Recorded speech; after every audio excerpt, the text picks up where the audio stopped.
Hi everyone, it's Dr. Ramani and welcome to this YouTube channel on narcissism and narcissistic relationships and healing from narcissistic relationships. So let's take on an issue with the love languages and a very specific love language and how I think it might not necessarily be yours if you've been through narcissistic abuse. So we know the love languages, right? You all got one. Well, there's one of them where I think you got to pay attention if you've been through a narcissistic relationship and maybe reassess.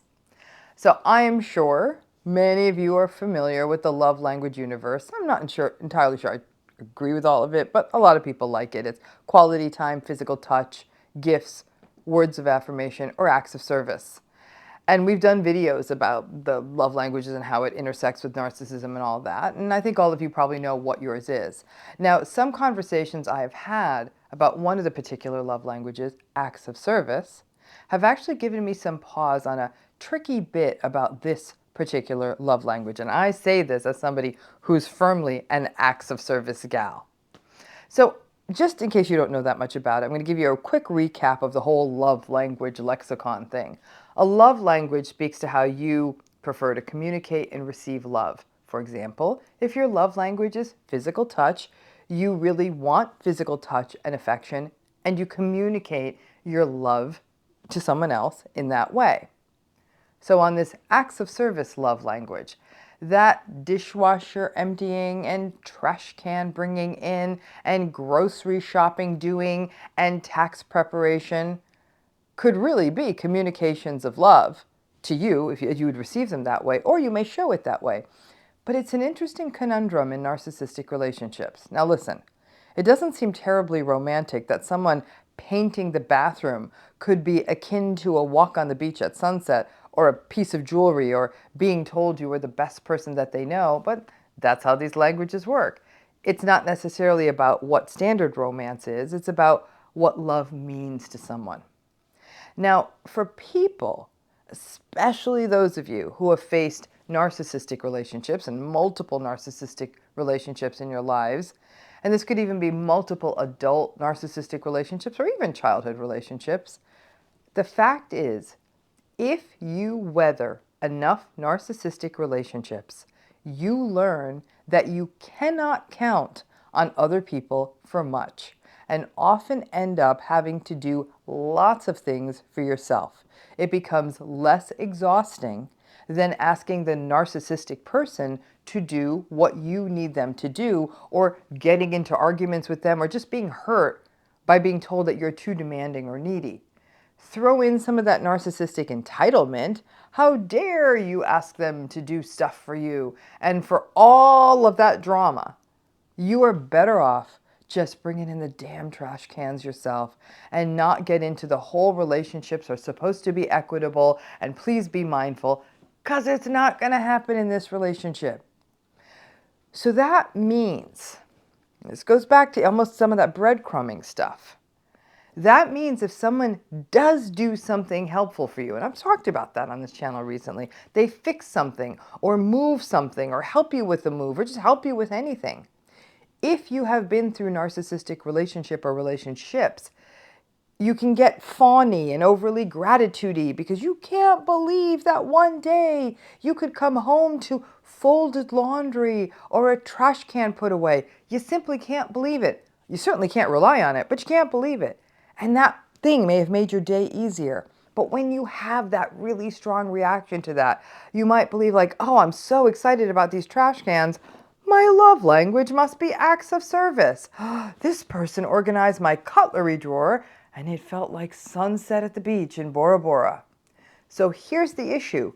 You may be so ecstatic that someone would do something that addresses a very simple need that you might be able to convince yourself that, yep, this is it.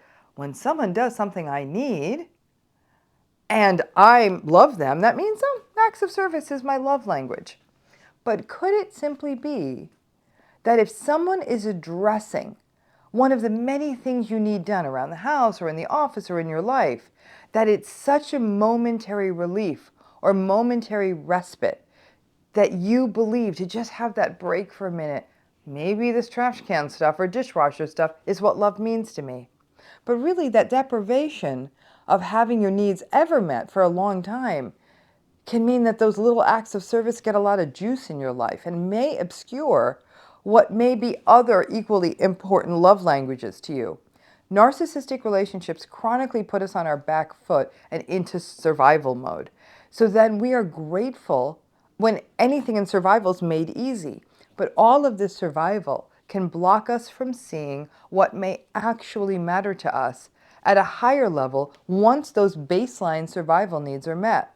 It may be that if you just have a balanced relationship in which trash cans are brought in equitably just because it's a healthy relationship, that you might find that those acts of service don't actually represent love to you. They're nice and you do them for each other, but in fact you may find that other things like words of affirmation, I mean, perish the thought that you get a word of affirmation if you're in a narcissistic relationship, or other love languages like quality time, would actually get a chance to emerge for you. Narcissistic relationships are about survival. And so maybe love languages and that entire model don't apply in these relationships, and we're better versed to talk about survival languages.